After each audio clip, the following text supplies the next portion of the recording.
안녕하세요. 저는 경기도 수원에 거주하는 68살의 평범한 할머니입니다. 남편과 단둘이 조용히 살면서 유일한 낙이라곤 손주 얼굴 보는 거였죠. 그런데 언제부턴가 그 작은 행복마저 빼앗기고 말았습니다. 저희 아들은 36의 늦은 나이에 결혼했어요. 대학 졸업하고 대기업에 들어가 열심히 일하느라 연애할 시간도 없었다더군요. 그러다 회사 동료 소개로 지금의 며느리를 만났는데 처음엔 참 마음에 들었습니다. 예의 바르고 똑똑해 보였거든요. 결혼식 날 저는 며느리 손을 꼭 잡고 말했습니다. 우리 아들 잘 부탁해. 부족한 점 많아도 예쁘게 봐주고 서로 의지하면서 잘 살아. 며느리는 환하게 웃으며 네 어머님 걱정 마세요 라고 대답했죠. 그때만 해도 정말 착한 아이라고 생각했습니다. 결혼 초기엔 한 달에 한두 번씩은 꼭 집에 왔어요. 며느리가 만든 반찬도 가져오고 같이 저녁도 먹고 그랬죠. 결혼 2년 차에 접어들던 어느 날 며느리가 수줍게 말했습니다. 어머님, 저희 아기 가졌어요. 그 말을 듣는 순간 너무 기뻐서 며느리를 꼭 껴안았습니다. 정말? 아이고 정말 잘 됐다. 우리 아들은 알아? 네, 어제 병원 다녀왔어요. 6주래요. 그날부터 저는 며느리가 더없이 소중했습니다.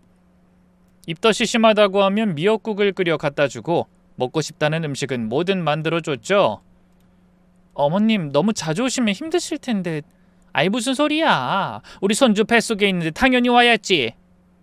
저는 일주일에 서너 번씩 아들네 집에 들렀습니다. 반찬도 해주고 청소도 해주고 며느린 고마워하면서도 때론 부담스러워하는 것 같았어요. 어머님 저 괜찮아요. 아직 움직일 수 있어요. 아니야. 임신 초기가 제일 중요해. 무리하면 안 돼. 임신 5개월쯤 되니 배가 제법 나왔습니다. 병원에 같이 가서 초음파 검사를 받는데 의사 선생님이 웃으며 말했죠. 아들이네요. 건강해 보여요. 아들이라니? 우리 집안에 대를 이을 손자가. 제가 너무 좋아하니 며느리가 좀 시무룩한 표정을 지었어요. 전 딸이었으면 좋겠다고 생각했는데. 아이고 뭔 소리야. 아들이든 딸이든 건강하면 되지. 첫애는 아들이 좋아. 돌이켜보면 그때부터 조금씩 어긋나기 시작한 것 같아요. 제가 너무 제 방식대로만 생각했던 거죠. 출산이 가까워질수록 저는 더 자주 찾아갔습니다.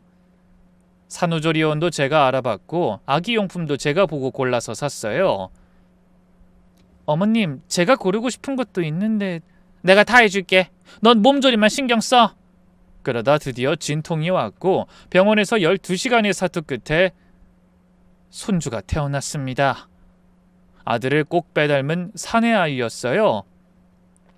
어머님, 저희 아기 이름은 지훈이에요. 지혜롭고 훈훈하게 자라라고 지었어요. 손주를 처음 안았을 때의 그 감동은 지금도 잊을 수가 없습니다. 작고 따뜻한 생명체가 제 품에서 곤히 잠들어 있는 모습을 보니 세상을 다 가진 것 같았어요. 처음 석 달은 정말 행복했습니다. 며느리가 출산 휴가 중이라 거의 매일 저희 집에 왔어요. 아침 10시쯤 오면 저녁 먹고 갈 때까지 하루 종일 같이 있었죠. 어머님, 지훈이 기저귀 좀 갈아주세요. 전 잠깐 쉴게요. 아이 그럼 얼마든지 쉬어. 할머니가 다 할게. 저는 기쁜 마음으로 손주를 돌봤습니다. 목욕시키고 분유 먹이고 재우고 힘들다는 생각보다는 그저 행복했어요. 며느리도 고마워했죠. 어머님 아니었으면 정말 못 버텼을 거예요. 친정 엄마보다 더 편해요. 그 말에 어찌나 뿌듯했는지 모릅니다. 손주 옷도 사고 장난감도 사고 좋다는 건 다 해주고 싶었어요. 하지만 행복은 오래가지 않았습니다. 손주가 돌이 지나고부터 며느리의 태도가 조금씩 변하기 시작했어요. 처음엔 직장 복귀 준비로 바쁘다며 일주일에 서너 번으로 방문이 줄었습니다. 어머님, 이제 회사 나가야 해서 준비할 게 많아요. 자주는 못 와도 이해해 주세요. 그러더니 한 달 뒤엔 주말에만 만날 수 있다고 하더라고요. 평일엔 어린이집 적응시켜야 해서요. 애가 낯가림이 심해서 힘들어요. 또 한 달이 지나고 나니 이젠 만남의 시간이 격주에 한 번으로 줄었습니다. 그마저도 잘 못 볼 때가 많았죠. 어머님, 요즘은 돌 지나면 바로 영어 교육 시작해야 해요. 늦으면 따라잡기 힘들거든요. 주말마다 문화센터 다녀야 해서. 전 그저 고개만 끄덕였습니다. 요즘 세상이 그렇다니까요. 하지만 문제는 그 다음부터였죠. 집에 오는 횟수가 눈에 띄게 줄어들더니 나중엔 명절에만 겨우 얼굴을 비추더라고요. 엄마, 요즘 애 키우기가 장난 아니에요. 주말마다 문화센터다 키즈 카페다 정신없어요. 아들의 말을 들으니 서운하면서도 이해가 갔습니다. 맞벌이 부부가 아이 키우기가 얼마나 힘든지 알고 있으니까요. 그래서 저는 조심스럽게 제안했죠. 내가 가서 봐줄까? 평일이라도 가서 지훈이 봐주면 너희도 좀 숨통 트이지 않겠니? 그런데 며느리의 대답은 단호했습니다. 아니에요, 어머님. 저희가 알아서 할게요. 어머님도 연세가 있으신데 힘드실 거예요. 그 말에 가슴이 철렁했지만 억지로 웃으며 넘겼습니다. 며느리가 부담스러워할 수도 있겠다 싶었거든요. 그런데 작년부터는 아예 연락조차 뜸해졌습니다. 안부 전화라도 하려고 하면 며느린 항상 바쁘다는 핑계로 전화를 끊었고 아들은 회사 일로 정신없다며 대화를 피했죠. 엄마 미안해. 요즘 프로젝트 때문에 야근이 많아서 나중에 시간 나면 꼭 갈게. 그 나중에가 언제인지 석 달이 지나도록 깜깜무소식이었습니다. 남편은 저를 위로했습니다. 요즘 젊은 사람들 다 그래. 자기들 사는 게 바쁜 거야. 너무 서운해하지 마. 하지만 전 견딜 수가 없었어요. 손주가 너무 보고 싶었거든요. 벌써 4살이 된 지훈이가 얼마나 컸을까? 말은 제대로 하는지, 유치원은 잘 다니는지 할머니로서 궁금한 게 한두 가지가 아니었습니다. 그러던 어느 날이었습니다. 동네 마트에서 장을 보다가 옆집 김씨 아주머니를 만났어요.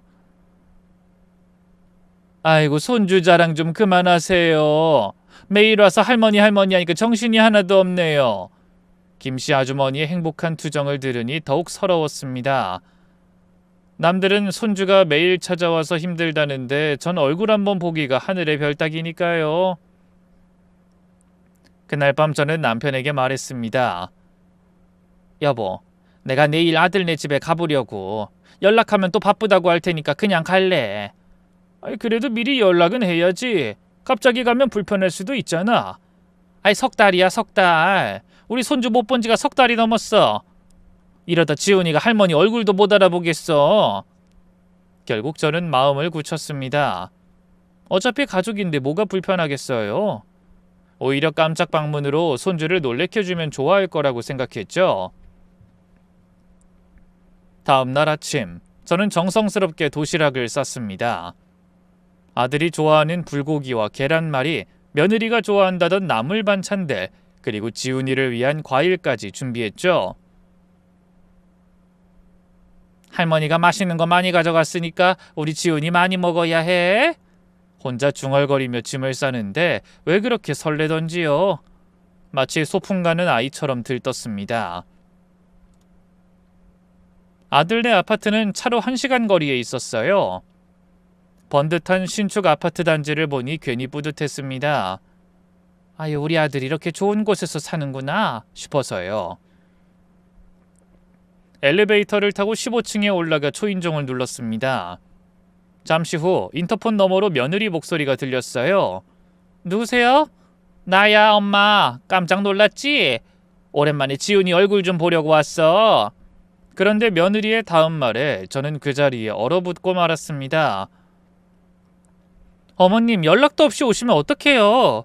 저희 그렇게 하지 말라고 말씀드렸잖아요. 인터폰 너머로 들려오는 며느리의 차가운 목소리에 저는 순간 할 말을 잃었습니다. 무거운 짐을 들고 서 있는 제 다리가 후들거렸죠. 아니, 그게 너무 오랜만이라 지훈이가 보고 싶어서. 문 좀 열어주겠니? 죄송한데요, 어머님. 지금 집이 너무 어수선해서 손님 맞을 상황이 아니에요. 다음에 연락드리고 찾아뵐게요. 손님이라뇨? 제가 언제부터 손님이었습니까? 전 지훈이 할머니고 아들의 어머니인데 말이죠. 얘야, 내가 무슨 손님이니? 잠깐만 들어가서 지훈이 얼굴만 보고 갈게. 밥도 준비해왔어. 어머님 정말 죄송해요. 오늘은 안 돼요. 지훈이도 학원 가야 하고 그냥 돌아가 주세요. 그 말을 끝으로 인터폰이 툭 끊어졌습니다. 저는 멍하니 현관문을 바라보다 다시 초인종을 눌렀어요. 한 번, 두 번, 세 번. 하지만 더 이상 대답이 없었습니다. 복도에 서서 얼마나 기다렸을까요? 10분인지 20분인지 무거운 짐을 들고 서 있자니 팔이 아프고 다리가 저려왔습니다. 하지만 그보다 더 아픈 건 가슴이었어요. 여보세요. 거기 왜 서 계세요? 옆집 문이 열리며 젊은 여자가 의심스러운 눈초리로 절 바라봤습니다. 아, 저는 여기 사는 아들 만나러 왔는데. 아, 그러세요? 근데 계속 거기 서 계시면 다른 집에 피해가. 그 말에 저는 황급히 엘리베이터를 탔습니다. 내려오는 내내 눈물이 났지만 꾹 참았어요. 아파트 경비 아저씨가 볼까봐 창피했거든요. 집에 돌아온 저는 넋이 나간 사람처럼 소파에 주저앉았습니다. 애써 준비한 도시락은 그대로 냉장고에 넣었고 남편이 퇴근할 때까지 아무것도 하지 못했어요. 여보, 왜 이래? 어디 아파? 아들 내 갔다 왔어. 사실을 말하자 남편의 얼굴이 굳어졌습니다. 그래서 지훈이 봤어? 고개를 저었더니 남편이 한숨을 푹 쉬었어요. 내가 뭘 했어? 미리 연락하고 가라고 했잖아. 연락하면 또 바쁘다고 할 거 아니야. 근데 문도 안 열어주더라. 손님 취급하면서. 그날 밤 저는 뜬 눈으로 지새웠습니다.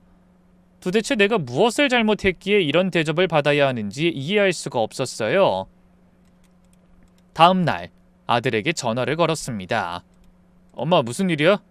어제 집에 갔었어. 지훈이가 너무 보고 싶어서. 아, 그래? 미안해 엄마. 어제 집사람이 좀 예민했나봐. 이해해줘. 예민하다고? 문도 안 열어주는 게 예민한 거니?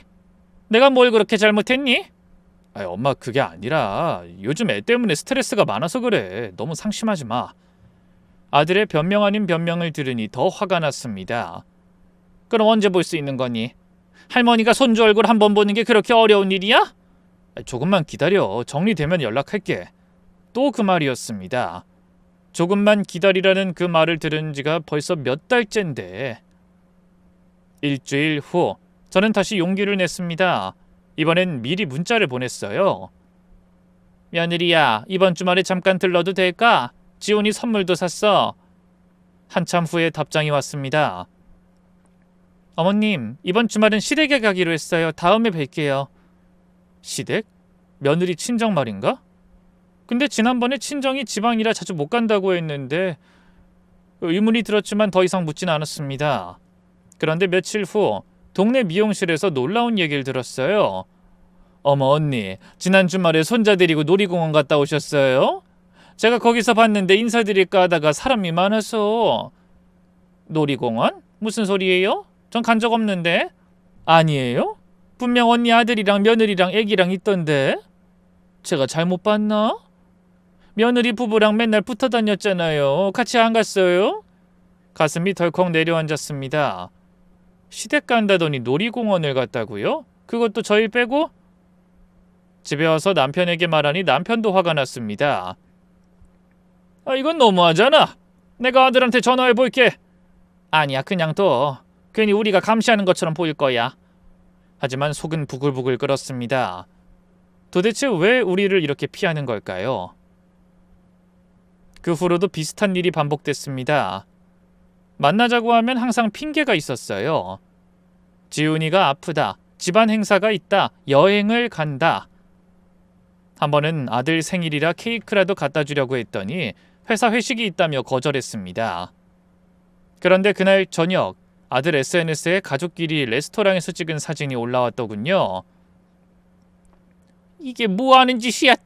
저는 참다 못해 아들에게 전화를 걸었습니다. 엄마 생일 케이크 가져간다고 했는데 왜 거짓말했어? 엄마, 그게... 뭐가 그게야? 엄마가 그렇게 부담스러워? 손주 얼굴 한번 보는 게 그렇게 큰 죄야? 엄마, 진정해. 이야기 좀 하자. 며칠 후 아들이 혼자 집에 왔습니다. 오랜만에 보는 아들은 많이 수척해 보였어요. 엄마, 미안해. 사실은... 아들의 이야기를 들으니 기가 막혔습니다. 며느리가 시댁 오는 걸 극도로 싫어한다는 거였어요. 왜? 내가 뭘 잘못했어? 그게 아니라 엄마가 너무 간섭한다고. 애 키우는 방식이나 살림하는 것까지 참견한다고. 언제? 나 그런 적 없어. 정말 억울했습니다. 전 며느리가 부담스러워할까봐 조언 한마디 제대로 한 적이 없었거든요. 그리고 연락 없이 집에 오는 것도 사생활 침해라고. 자기 집은 자기만의 공간인데 시어머니가 마음대로 드나들려고 하면 못 살겠다고. 딱 한 번 연락 없이 간 거야. 그것도 석 달 만에 손주가 보고 싶어서. 아들은 난처한 표정으로 고개만 숙였습니다.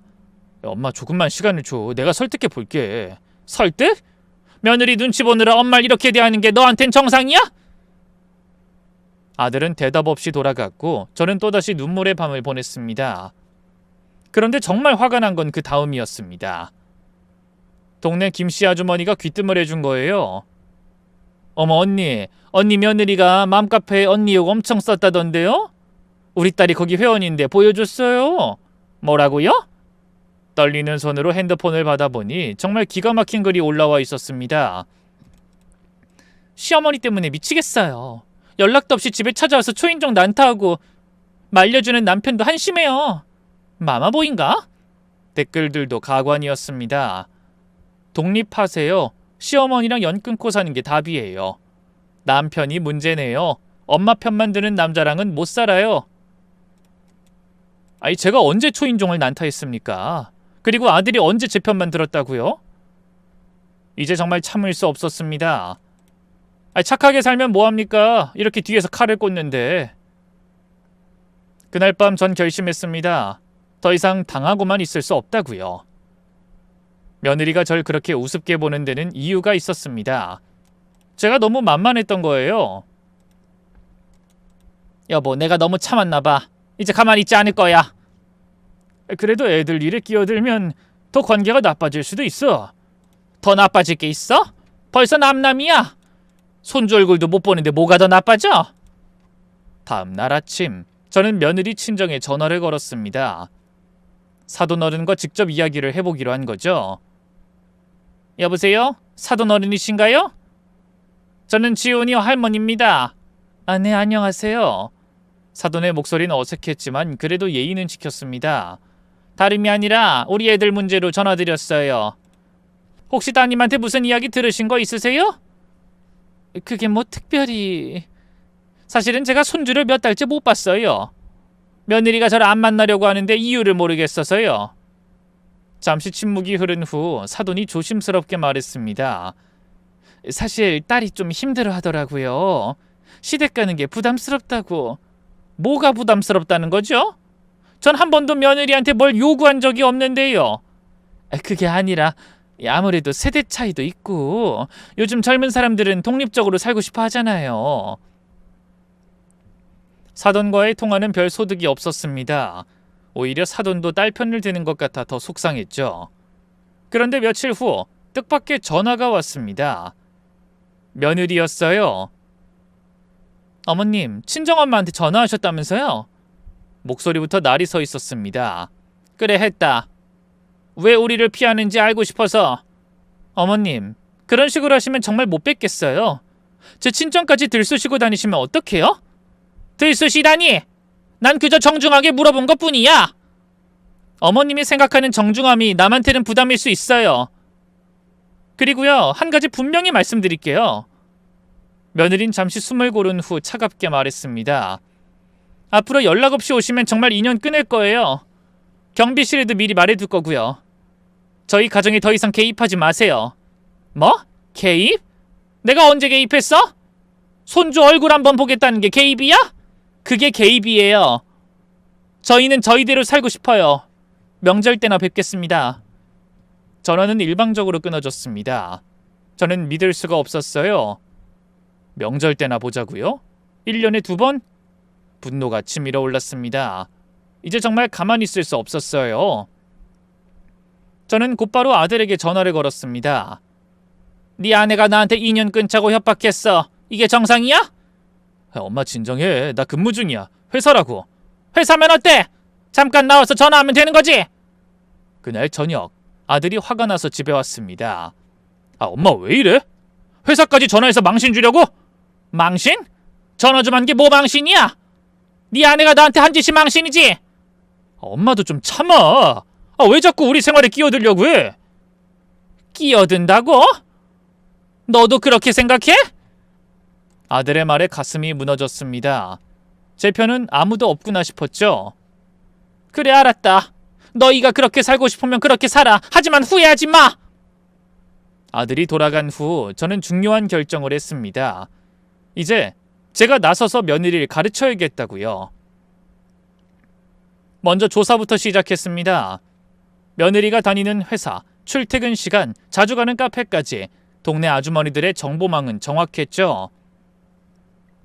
그 집 며느리? 땡땡 증권에서 다닌대요. 과장인가? 뭐 잘 나가더라고요. 애는 어린이집 다니고 저녁엔 학원 2군데나 보낸대요. 주말마다 문화센터 다니고 비싼 데만 골라서. 정보를 모으면서 알게 된 사실이 있었습니다. 며느리가 맘카페에서 꽤 영향력이 있다는 거였어요. 독한 엄마들이라는 모임의 리더 격이었죠. 그 모임에서 시어머니 욕을 일삼고 남편들을 마마보이라고 비웃는다는 것도 알게 됐습니다. 심지어 시댁과 연 끊는 방법에 대한 조언도 서슴없이 한다더군요. 이런 며느리 그냥 둘 순 없지. 저는 작전을 짜기 시작했습니다. 첫 번째는 며느리 회사였어요. 며느리 회사 홈페이지에 들어가 윤리제보 게시판을 찾았습니다. 그리고 조심스럽게 글을 올렸죠. 귀사의 김정미 과장이 맘카페에서 가족을 비하하고 인륜을 저버리는 글을 올리고 있습니다. 회사 이미지에 악영향을 줄 수 있으니 조치 바랍니다. 증거로 맘카페 글 캡처본도 첨부했습니다. 물론 익명으로요. 며칠 후 효과가 나타났습니다. 동네 아주머니가 전해준 소식으로는 며느리가 회사에서 경고를 받았다는 거였어요. 하지만 이 정도로는 부족했습니다. 저는 두 번째 작전을 실행했죠. 지훈이가 다니는 어린이집을 찾아갔습니다. 안녕하세요. 저는 김지훈 할머니인데요. 네. 지훈이 할머니시구나. 무슨 일이신가요? 다름이 아니라 지훈이가 걱정돼서요. 엄마가 너무 바빠서 아이한테 신경을 못 쓰는 것 같아서. 선생님과 이야기를 나누며 은근히 며느리의 육아 방식에 문제를 제기했습니다. 물론 직접적으로 비난하진 않았죠. 그저 걱정스럽다는 식으로만요. 할머니가 가끔 데리러 와도 될까요? 엄마가 야근이 많아서. 그건 보호자 동의가 있어야. 그럼 아빠한테 허락받으면 되나요? 며느리 몰래 아들에게 연락해 동의를 받았습니다. 아들도 엄마가 지훈이를 보고 싶어 한다는 말에 거절하지 못했죠. 드디어 지훈이를 만날 수 있었습니다. 할머니다, 우리 지훈이. 할머니 기억나? 할머니? 누구? 가슴이 찢어졌습니다. 4살 된 손자가 할머니를 모른다뇨. 할머니야, 아빠의 엄마. 지훈이 정말 많이 사랑하는 할머니. 그날 저는 지훈이와 놀이터에서 2시간을 보냈습니다. 아이스크림도 사주고 그네도 밀어주고 너무 행복했어요. 하지만 그 행복은 오래가지 못했습니다.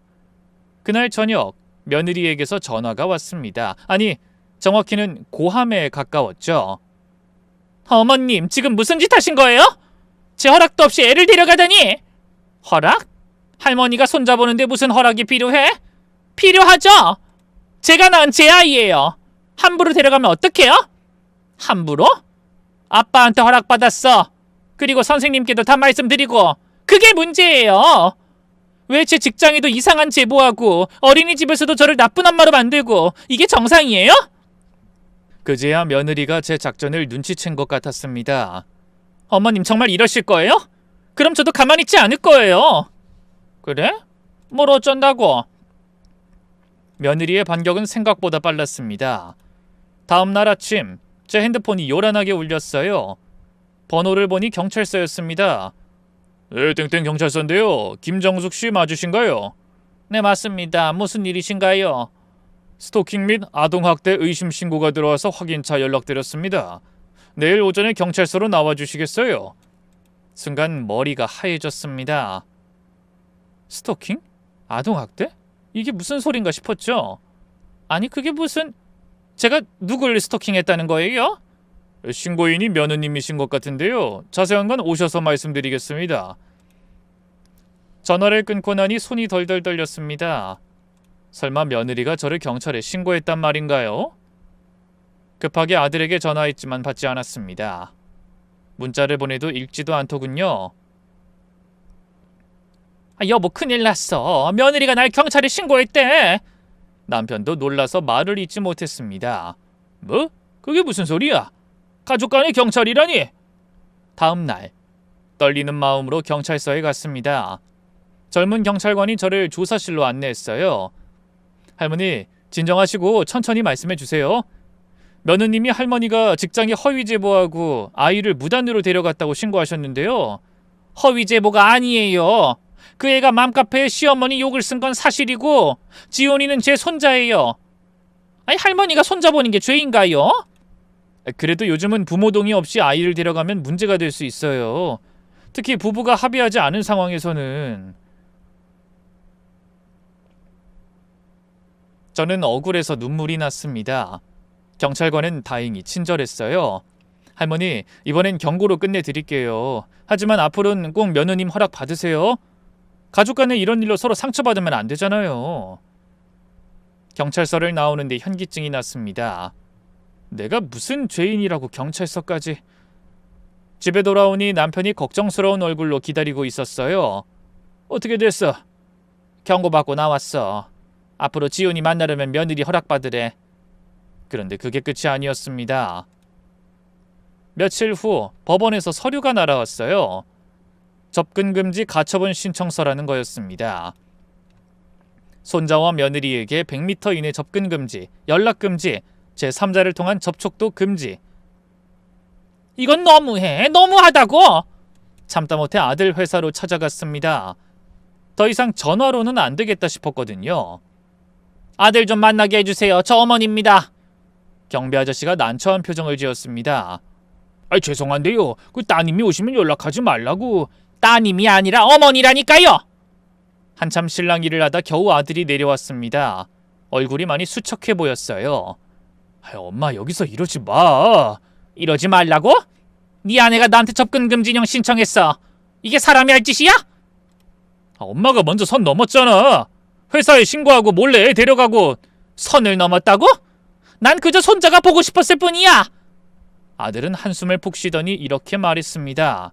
엄마 이제 그만해. 더 이상 가면 정말 못 볼 수도 있어.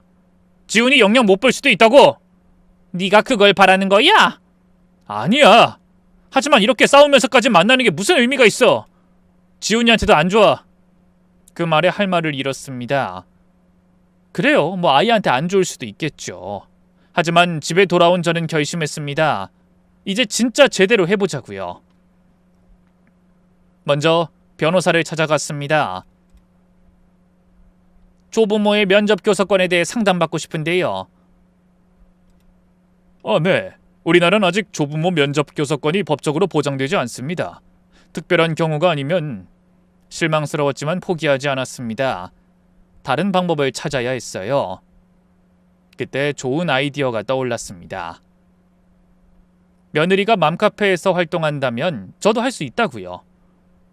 황혼 육아 모임이라는 카페에 가입했습니다. 손주를 못 보는 할머니들의 모임이었죠. 저도 비슷해요. 며느리가 애를 안 보여줘서.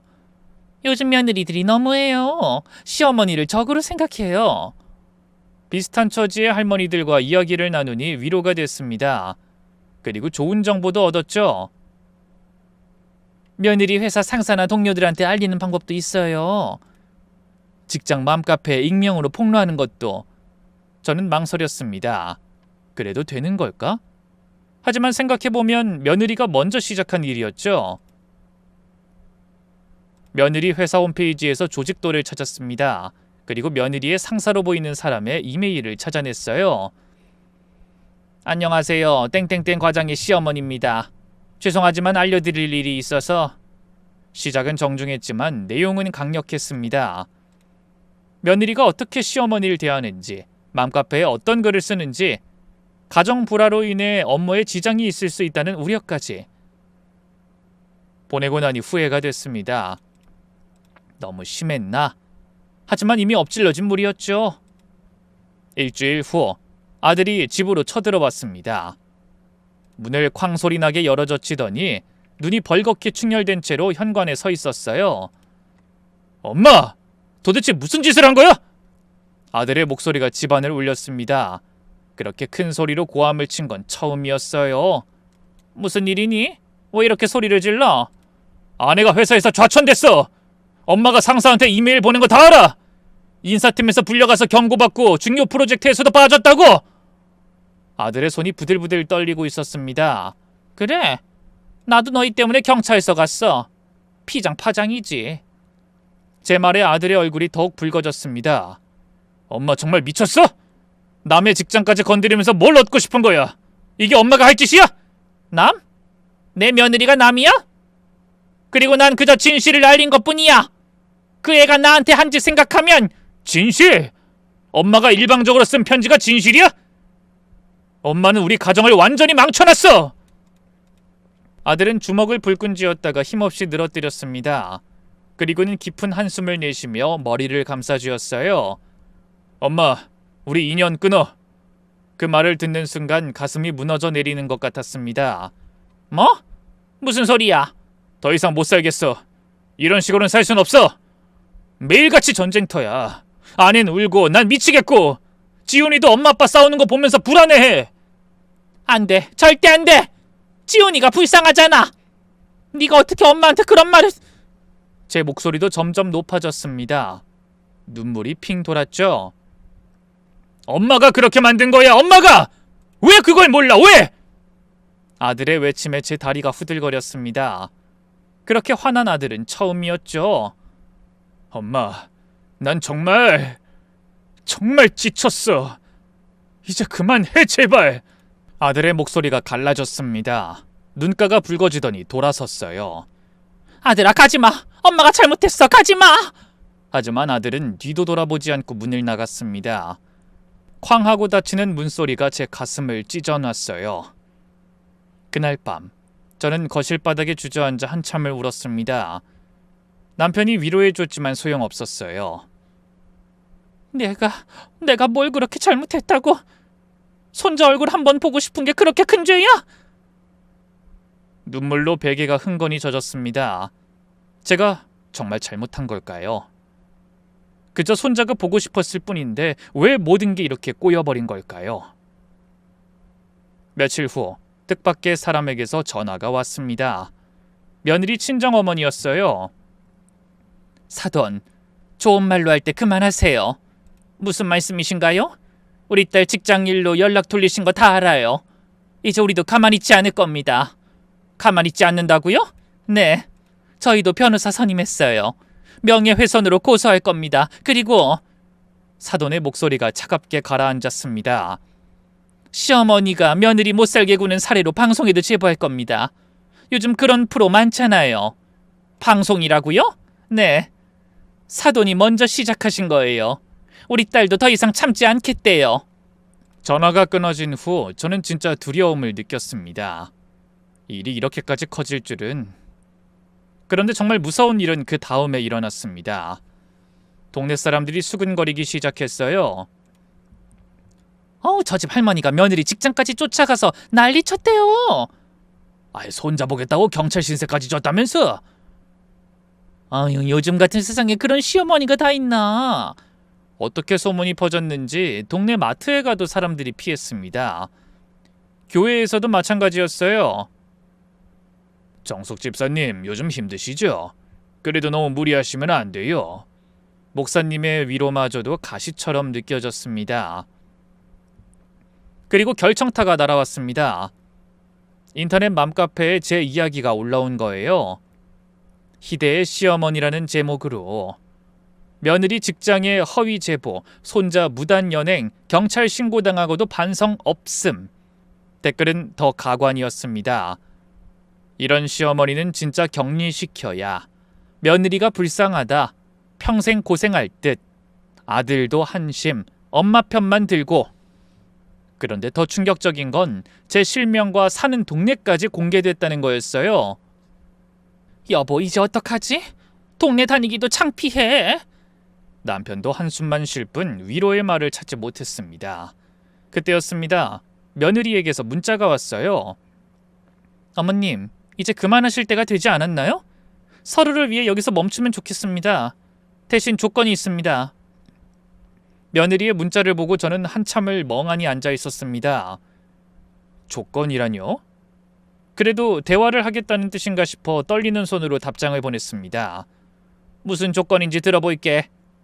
답장은 금방 왔습니다. 내일 오후 2시 시청 앞 카페에서 만나요. 변호사도 동석할 겁니다. 어머님도 증인 한 분 모시고 오세요. 변호사라니 정말 법적으로 가려는 건가 싶어 무서웠지만 이대로는 안 되겠다는 생각이 들었습니다. 다음 날 저는 남편과 함께 약속 장소로 갔습니다. 카페 구석자리에 며느리가 정장 차림의 여자와 함께 앉아 있었어요. 앉으세요. 며느리의 표정은 차가웠지만 어딘가 지쳐 보였습니다. 옆에 여자가 명함을 내밀었습니다. 저는 박은주 변호사입니다. 오늘은 양가의 원만한 합의를 위해 자리했습니다. 변호사가 서류를 꺼내놨습니다.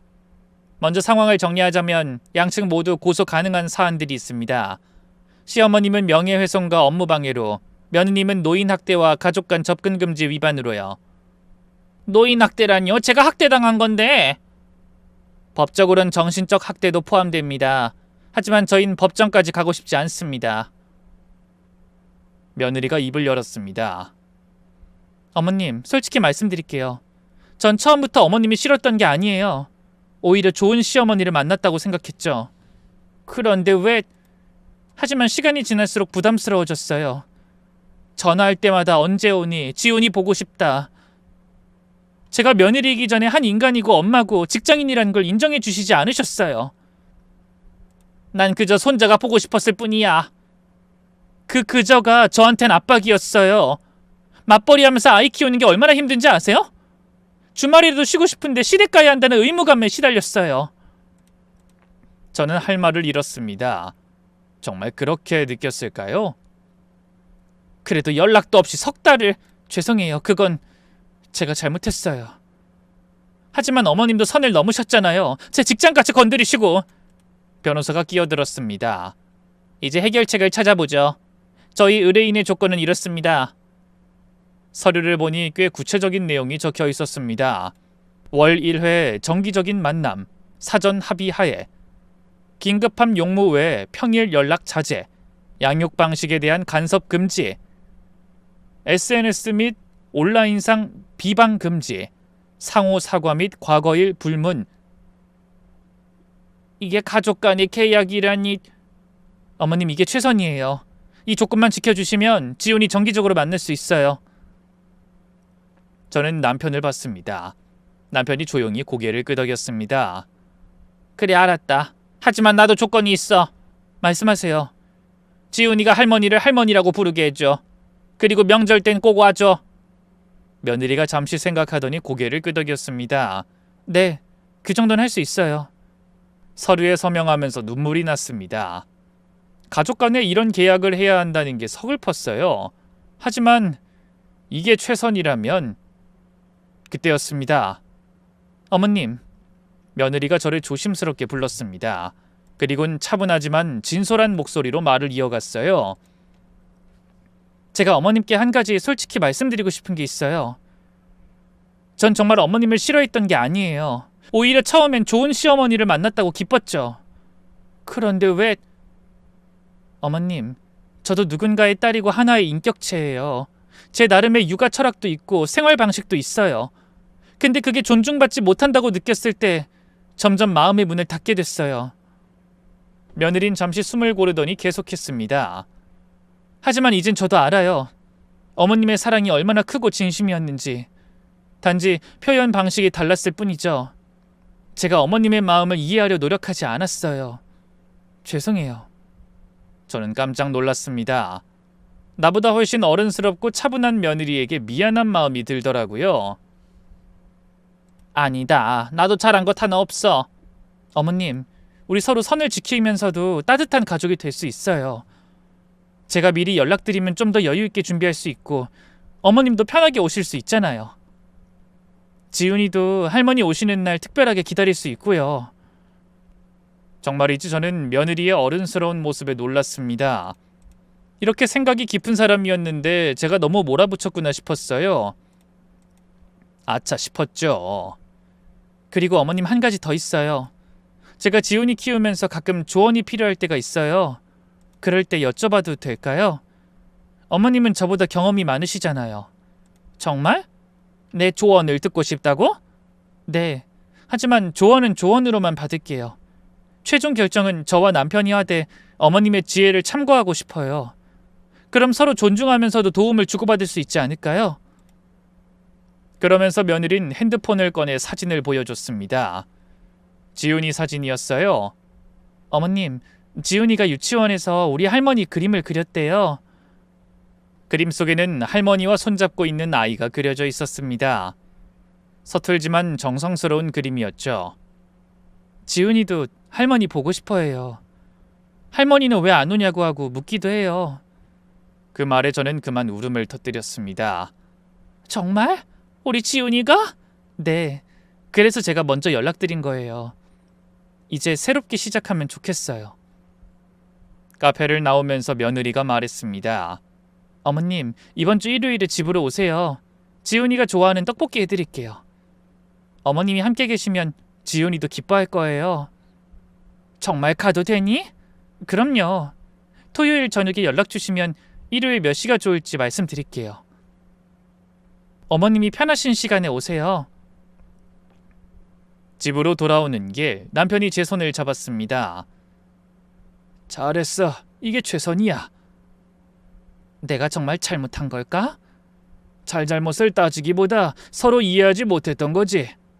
시대가 변했는데 우리만 그대로였던 거야. 그 후로 저는 약속을 지켰습니다. 월 1회 만남, 미리 연락하기, 간섭하지 않기. 처음엔 어색했지만 점점 나아졌어요. 며느리도 노력하는 게 보였습니다. 제가 좋아하는 음식을 기억해서 준비해주고 지훈이와 놀 시간을 충분히 줬죠. 할머니 이것 봐요. 제가 만든 거예요. 지훈이가 블록으로 만든 집을 자랑스럽게 보여줄 때 저는 정말 행복했습니다. 우와, 우리 지훈이 정말 잘 만들었네. 할머니 집도 만들어줄래? 네 할머니, 집은 더 크게 만들어 드릴게요. 어느 날 며느리가 조심스럽게 물었습니다. 어머님, 지훈이 여름방학 때 일주일 정도 봐주실 수 있으세요? 저희가 출장을 가야 해서. 정말? 그래도 되니? 네, 어머님 믿어요. 지훈이도 할머니 집에 가고 싶대요. 드디어 신뢰가 회복되는구나 싶어 눈물이 났습니다. 시간이 흘러 추석이 됐습니다. 며느리는 약속대로 가족과 함께 왔어요. 함께 송편을 빚으면서 며느리가 말했습니다. 어머님, 그때 일은 정말 죄송했어요. 제가 너무 예민했어요. 아니야, 나도 미안해. 네 입장을 이해하지 못했어. 사실 직장에서 힘든 일이 많았어요. 그 스트레스를 어머님께 풀었던 것 같아요. 그랬구나. 힘들면 말하렴.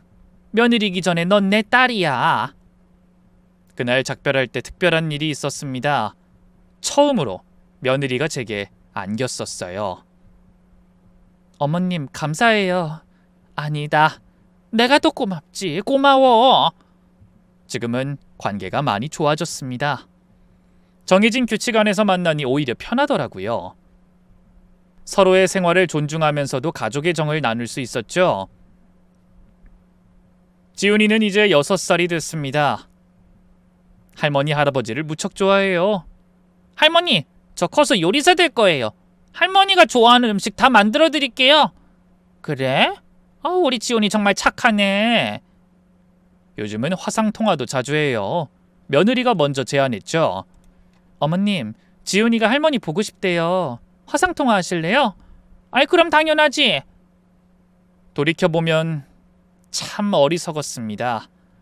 서로 조금만 양보하고 이해했다면 그런 일까지 가지 않았을 텐데. 하지만 그 과정이 있었기에 지금의 관계가 가능한 것 같기도 해요. 서로의 선을 알게 됐고 존중하는 법을 배웠으니까요. 얼마 전 며느리가 둘째를 임신했습니다. 어머님, 이번엔 딸이래요. 이름 지어주세요. 정말? 내가 지어도 돼? 그럼요. 할머니가 지어주신 이름이 최고죠. 이제 저는 알아요. 사랑에도 거리가 필요하다는 걸. 너무 가까우면 상처 주기 쉽고 너무 멀면 정이 식어요. 적당한 거리에서 서로를 바라볼 때 가장 아름답다는 걸요. 할머니 사랑해요. 지훈이의 맑은 목소리가 제 인생의 가장 큰 선물입니다. 이 행복을 지키기 위해서라도 저는 약속을 지킬 거예요. 가족이란 이름으로 서로를 구속하지 않고 사랑이란 이름으로 서로를 올가매지 않으며 그저 있는 그대로 받아들이고 존중하는 것. 그게 진짜 가족 아닐까요? 이제 저는 행복한 할머니입니다. 비록 매일 볼 수는 없지만 만날 때마다 진심으로 반가워하는 손주와 며느리가 있으니까요. 여보, 다음 주에 지훈이 온대. 뭘 해줄까? 지훈이가 좋아하는 거 해주면 되지. 너무 무리하지 말고. 알았어. 아참, 며느리가 좋아하는 차도 사놔야겠다. 이런 소소한 일상이 얼마나 소중한지 이제야 알았습니다. 행복은 멀리 있지 않았어요. 서로를 이해하고 존중하는 마음, 그 안에 있었습니다. 여기까지 제 이야기를 들어주셔서 정말 감사합니다. 돌이켜보면 전 그저 평범한 할머니였습니다. 손주 얼굴 한 번 더 보고 싶은 마음, 아들 가족과 도란도란 정을 나누고 싶은 마음, 그게 전부였죠. 하지만 그 마음이 너무 앞서다 보니 상대방의 입장은 생각하지 못했습니다. 시대가 변했다는 것도, 요즘 젊은 사람들의 생활 방식이 달라졌다는 것도 인정하지 않으려 했죠. 내가 며느리였을 때는 이랬는데, 우리 땐 당연히 이랬는데 하면서 제 기준만 고집했습니다. 결국 서로에게 상처만 주고 온 동네에 소문이 나고 경찰서와 법원까지 가는 지경에 이르렀죠. 지금 생각해도 참 부끄럽고 후회스러운 일입니다. 혹시 저처럼 손주가 보고 싶은데 못 보고 계신 분들이 계신다면 조급해하지 마시길 바랍니다. 때로는 기다림도 사랑입니다. 무작정 찾아가거나 압박하기보다는 상대방의 상황을 이해하고 배려하는 마음이 먼저입니다. 그리고 며느리나 사위 입장에서도 한 번쯤 생각해 주셨으면 좋겠습니다. 시부모님들도 서툴고 실수할 수 있습니다. 완벽한 부모는 없으니까요. 조금만 이해하고 양보한다면 서로 행복한 관계를 만들 수 있을 거예요. 가족이라고 해서 모든 것을 공유할 필요는 없습니다. 적당한 거리를 유지하면서도 따뜻한 정을 나눌 수 있죠. 서로의 영역을 존중하면서도 필요할 때 힘이 되어주는 것, 그게 진정한 가족 아닐까요? 요즘도 가끔 지훈이가 전화로 할머니 보고 싶어요 라고 할 때면 가슴이 뭉클합니다. 이런 평범한 일상이 얼마나 소중한지 잃고 나서야 알았네요. 부디 저와 같은 실수를 반복하지 마시고 서로 아끼고 존중하는 아름다운 가족 관계를 만들어 가시길 바랍니다. 다시 한번 긴 이야기 들어주셔서 감사합니다. 경기도 수원에서 손주 바보 할머니 올림.